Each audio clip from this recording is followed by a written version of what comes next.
அதான் சார், நீங்க கேட்கிற கேள்விக்கு சட்ட ரீதியான ஆட்கள் வல்லுநர்கள் பதில் சொல்லுவாங்க. நான் என்ன கேட்கறேன்னா, சட்டம் நான் கேட்கல சார். பேச விடுங்க. உங்களை பேச விட்டா நீங்க பேச்ச சரியாவே பேசல. அதான சிக்கல.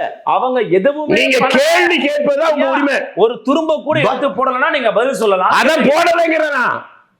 நான் ஒரு நீதியரசர் தலைமையில குழுவை போட்டா ஐயோ உங்க இப்படி சொன்னாதான் முடியும்.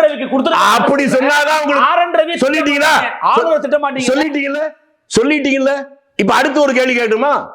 நீதியரசர் குழு போட்டு அது சொன்னதுதான் அதனால செய்யறோங்கிறீங்கல்ல. தூத்துக்குடி ஞாபகம் இருக்கா? அதாவது நீங்க என்ன பண்றீங்கன்னா, ஏங்க இப்ப இதான் சொல்லவே விட மாட்டீங்க. என்ன சொன்னா ஆபத்துன்னு நினைக்கிறீங்க? ஆபத்து நான் நினைக்கலங்க, உலகத்துக்கே. அப்ப கேளுங்கன்ற.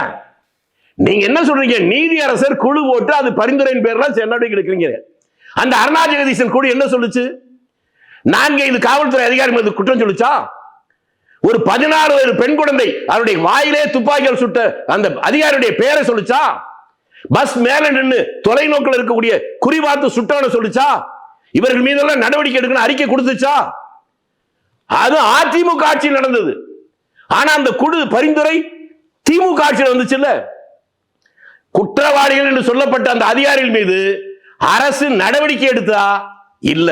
நடவடிக்கை எடுக்காது மட்டுமல்ல, அந்த குற்றவாளிகளுக்கு ப்ரமோஷன் தந்திருக்கு என்கின்ற குற்றச்சாட்டை நான் சொல்றேன். மறுக்க முடியுமா?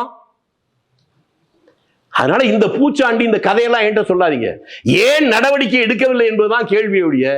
அதுக்கு அதனால காரணம் இதனால காரணம். எனக்கு பசிக்குது சார், எனக்கு பிரியாணி கொடுக்க வேணாம், கஞ்சியாவது கொடுக்கன்னு கேட்கறது அது என்ன தப்பு இருக்கு?